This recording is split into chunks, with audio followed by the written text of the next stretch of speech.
Hey, it is your buddy Peace and Harmony with you here today. And we're zooming in and focusing in a little bit more in depth on some of the fun parts of the recovery journal. And that is when you begin to list out and develop a sense of safety and security. Once you've kind of gotten into your recovery journal, you've made that purchase of that one notebook, that one pen that you like, specifically for this purpose. It's your go-to notebook. And you're really beginning to open up and ask yourself the right questions. What I find for most viewers is they are stuck in the why me? This is not fair. Why does this happen to me all the time? And they're constantly justifying the fact that they're stuck on kind of justifying and trying to stay in the struggle state. And they're not really feeling like they're personalized or living their life. And when we talk about really recovering that, you have to begin to ask yourself new and different questions.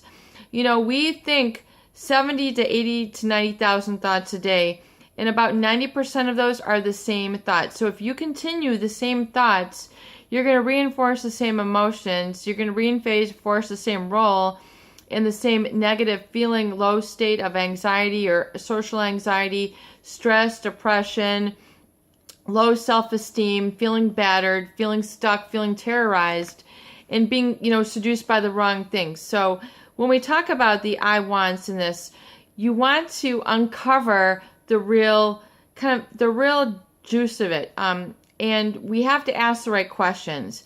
And we need to blow through the inner narcissist, the inner scapegoater, the person who has put us into, a bad situation, painted us up against a wall, or painted us into a corner, or, given us all the wrong messages that we're doubting ourselves and we're living in that confusion, chaos, and uncertainty. And how do you get back into kind of the juice of life? And really what I call kind of the peace and harmony of where you exist in the quantum space of opportunity, of pleasantry, of pleasant people, of becoming your best self, of discovering really kind of your talents and living in the solution versus being stuck on the problem, because then you're utilizing the power of providence, which is, your higher self, the higher energy, the ether, so to speak, the energy space, which is within all the gunk. You're cleansing out those blocks. And those self-doubts that have been in place and instilled from these really horrible relationships. So I want you to develop a section of your recovery journal called the I wants. And the I wants, I want you to begin them with a header of a question. If I wasn't feeling so violated, I would love to, ... And I want you to list at least, 10 to 20, I want you to head up a whole page. If I was not feeling so violated, I would really love to, ... And if if this feeling of being ostracized or feeling as if I'm constantly on trial, if I'm constantly feeling judged, if I didn't feel like I was so constantly on trial, I would really love to, ... And what I really admire about not being on trial or not being scapegoated is ... And furthermore, I acknowledge that the payoff of being stuck by an abuser is ... That's another very important segment. There's so many questions that you can answer, and I want you to explore, and they're very deep, but they're so powerful. And they're so life-changing that people almost can't believe it. And they have the aha moment, and they want me to kind of put more questions out. So I'm developing these we're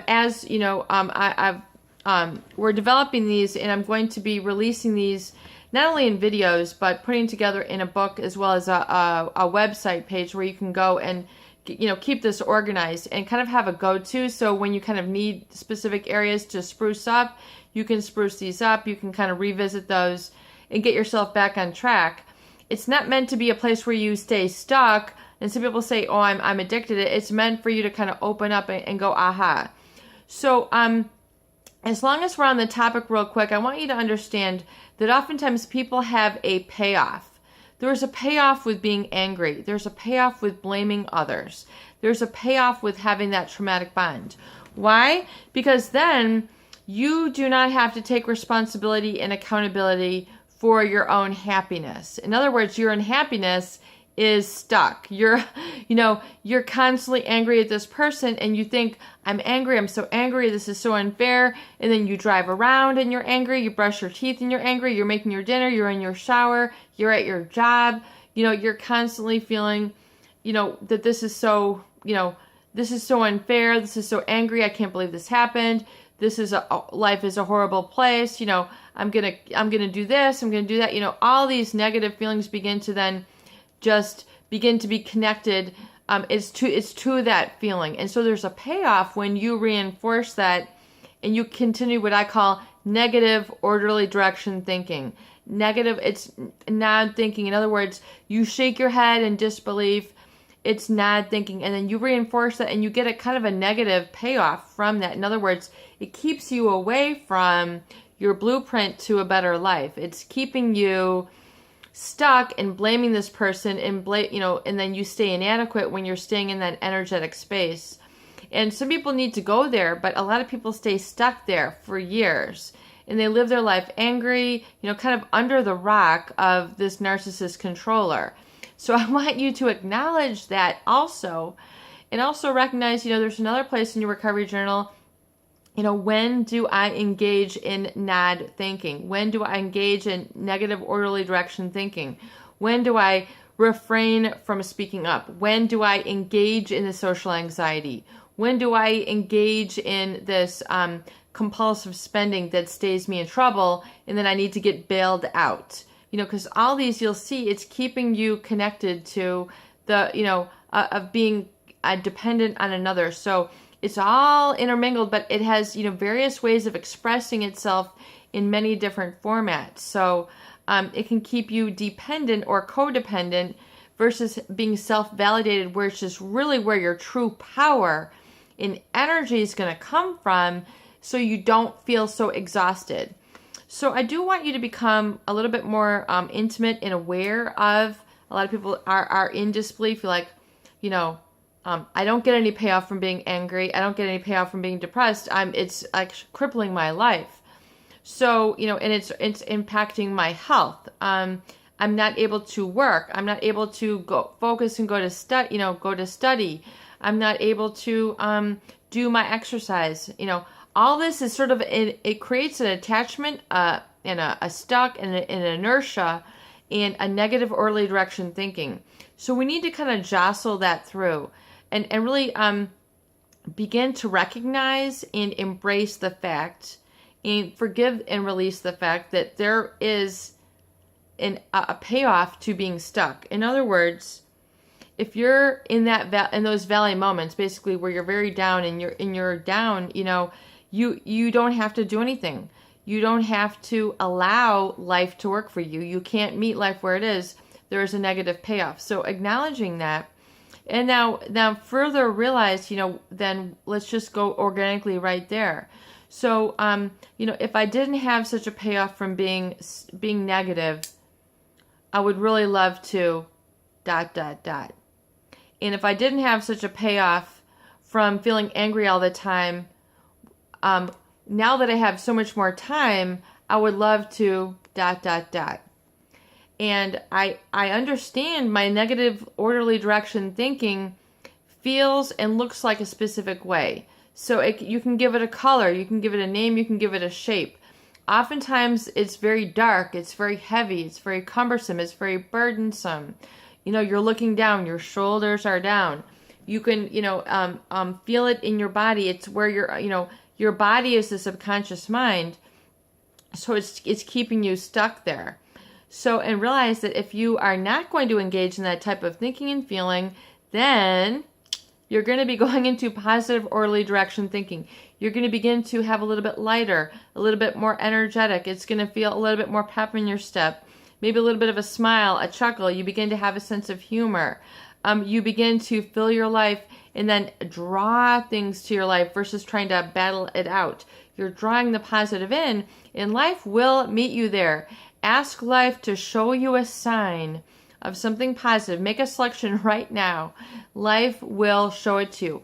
Whether it's, a puppy you want to touch, whether it's a baby you want to smile at, whether it's a bird that you want to hear singing to you, whether it's a kitten that comes lost to you, ask life for a sign and say, life, if you really do want me to engage in positive, orderly direction thinking, and you want me to stop this payoff and this denial, show me a sign. What does it feel like? What does it feel like to feel light? What does it feel like to have positive, sun coming on me? What does it feel like? What does it taste like? What does it sound like? What does it look like? And then begin to kind of see the distinction, because then your emotions and your thought process will begin to cause you to make decisions, and then you find yourself at whole different places in life in attracting different types of people, oftentimes which is without that judgment, criticism, and all that condemning sort of feelings that are caught up by the narcissist people. Remember, they want you to be dimmed down so they can shine brighter. So now that you're not engaging in that dimness, you're engaging in what is the difference between power versus force. If you look at the work of Dr. David Hawkins, he has gone very in depth into understanding the kinesthesiology, the neurophysiology of your nerves as they work through your muscles, and how that feels, strong versus weak as you test out certain things. And it's really learning the truth, because the body does not lie. Your body is like a tuning needle, and it will love and become stronger with that which is good for you, and it'll become weakened and degraded and degenerated by that which is not good for you. And instinctively, inherently, your body wants that strength, but you need to at least give it half a chance by acknowledging, what is negative, what is low integrity, where have you been neglected and abused, and then letting that go and realizing that there's not such a good payoff for you anymore for being stuck there. And then furthermore, embracing the I want. So in other words, if money were not such an issue, I would love to ... One thing I've always admired and been attracted to in life is ... One thing that I really, really want to learn more about, if I didn't, if someone didn't label me as stupid or selfish, I would really love to ... And the type of way that I want to feel on a daily basis is ... One thing I've really been missing from my life and I've really wanted to experience is ... And you can, once you begin to open it up, you look at things that you might admire. You might admire, beautiful cultures. You might admire indigenous peoples. You might, want to learn about Peru, Africa, the cocoa bean. You might want to learn about, how food is made. You might want to learn about astrology or astronomy or, all these different things. There's so many different things where you can fill yourself up. You might be interested in math or architecture. There are so many things, fabrics and textiles and how they're made. And we're going to blow that out. In other words, we're going to find that these things that catch your eye, begin to notice what catches your eye and write them down in your recovery journal. As you go through your day, you go through your week, what are you truly attracted to? If you weren't so weighted down by this struggle, what do you really admire? What catches your eye? What catches your ear? What catches your taste buds? What catches your skin? Give yourself a chance to open up your senses.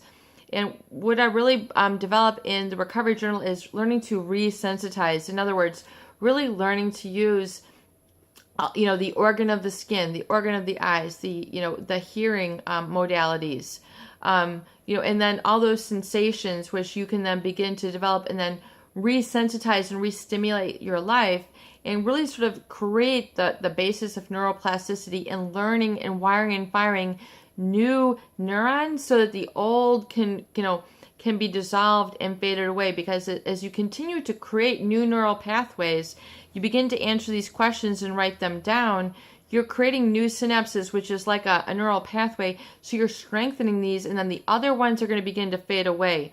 The depression, the ruminating thoughts, the flashbacks, those are going to begin to subside as you begin to open these up and give them a chance, and then reinforce them through emotements, the recovery date, the recovery gift, and really reinforcing those on a daily basis and having a visualization. So we're going to blow those out. Let me know if you have questions, what you need more of. This is interactive. It is your buddy, Peace and Harmony, with you here today. I hope that these videos do help. Please share, please subscribe for more great tools, videos, discussion, and support.